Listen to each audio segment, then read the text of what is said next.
चलें जी, अब हम करते हैं अपना लास्ट टॉपिक। ये भी इम्पॉर्टेंट नहीं है, स्नैक बाइट, लेकिन क्योंकि एमसीक्यू आ सकती है इसलिए हम स्किप नहीं कर सकते। तो जो ट्रॉपिकल कंट्रीज़ हैं उनमें स्नैक्स एबंडेंट होते हैं और स्नैक बाइट बहुत कॉमन डिजीज़ है। मतलब बहुत कॉमन होता है, चांस होता है कि स्नैक बाइट कर जाए। तो इसकी जो स्नैक होते हैं ना, इनकी वैरायटी होती है। कुछ न्यूरोटॉक्सिक होते हैं, कुछ मस्कुलोटॉक्सिक होती हैं, कुछ कार्डियोटॉक्सिक होते हैं। और स्नैक्स के अंदर काफ़ी पॉइजन्स होते हैं, एंजाइम्स होती हैं, टॉक्सिन्स होते हैं जो बॉडी को, हमारे टिश्यूज़ को इफ़ेक्ट करते हैं, उनकी डिग्रेडमेंट करते हैं। तो अगर इसकी ट्रीटमेंट की बात करें तो बहुत सी ट्रेडिशनल टेक्निक्स अप्लाई होती हैं, जैसे कि टॉर्निक क्यू से बांध देना ताकि वो जो है ना आपका विनोम स्प्रेड ना करे, या बैंड्स कंस्ट्रिक्शन, या इंसिजन, इंस्टिलेशन ऑफ केमिकल। ये टेक्निक्स नुकसान ज़्यादा करती हैं, फ़ायदा नहीं करती। क्योंकि ऐसी टेक्निक पे आप जब वो वर्क करते हो आप, तो आप पेशेंट को हॉस्पिटल में पहुंचाने में देर कर रहे हो।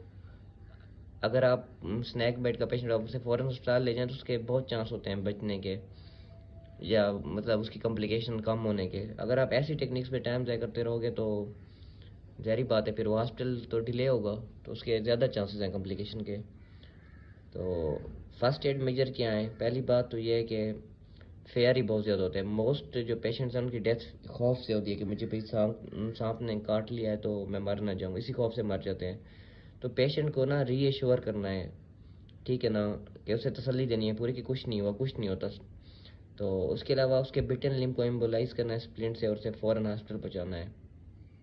और मेडिकल ट्रीटमेंट में आपने टेटनस टॉक्साइड देना है, और स्नैक एंटीविनोम देना है, और एक hyper immune animal heart serum. ले ये आजकल नहीं देते क्योंकि इससे रिस्क होता है हाइपर सेंसिटिविटी और ऑटोइम्यून रिएक्शन का। एंटीविनोम सीरम देते हैं। तो साइंस क्या है स्नैक बाइट के? डिपेंड करता है किस कैटेगरी के सांप ने आपको काटा है, उसी के हिसाब से होते हैं। सो अगर कार्डियोटॉक्सिक हो तो कार्डियोटॉक्सिसिटी होती है, न्यूरोटॉक्सिक हो न्यूरोटॉक्सिसिटी, मायोटॉक्सिक हो रेब्डोमायोलाइसिस होती है, कॉन्शियसनेस लेवल इम्पेयर होता है। और लोकल लोकल साइंस कौन से होते हैं? न्यूरोटॉक्सिक विनोम हो तो swelling in more than half of limb में होती है, रैपिड प्रोग्रेशन होती है स्वेलिंग की। एंटी विनोम की डोज कितनी देनी है ये आप एमसीक्यू में पूछ सकते हैं, 5 एम्प्यूल ऑफ 10 ml।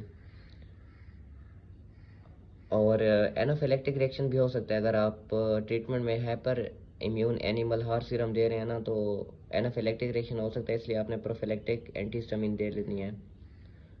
और अगर इनसे काम ना बने तो एड्रेनालिन देनी है। स्नैक वैसे मोस्टली ना जुलाई, अगस्त, सितंबर इन महीनों में कॉमन होते हैं। सो जो लोग मतलब बाहर ओपन एरियाज़ में सोते हैं, गांव वगैरह में, तो उनको काफ़ी यानी कि इस चीज़ की एहतियात करनी चाहिए। तो यहाँ पे हमारे सर्जिकल इन्फेक्शन ख़त्म हो रहे हैं। अगर आपको कोई मसला हो तो आप कमेंट्स में पूछ सकते हैं। तो फिर नेक्स्ट हम चैप्टर स्टार्ट करेंगे इंशाल्लाह अगले लेक्चर से। Thank you.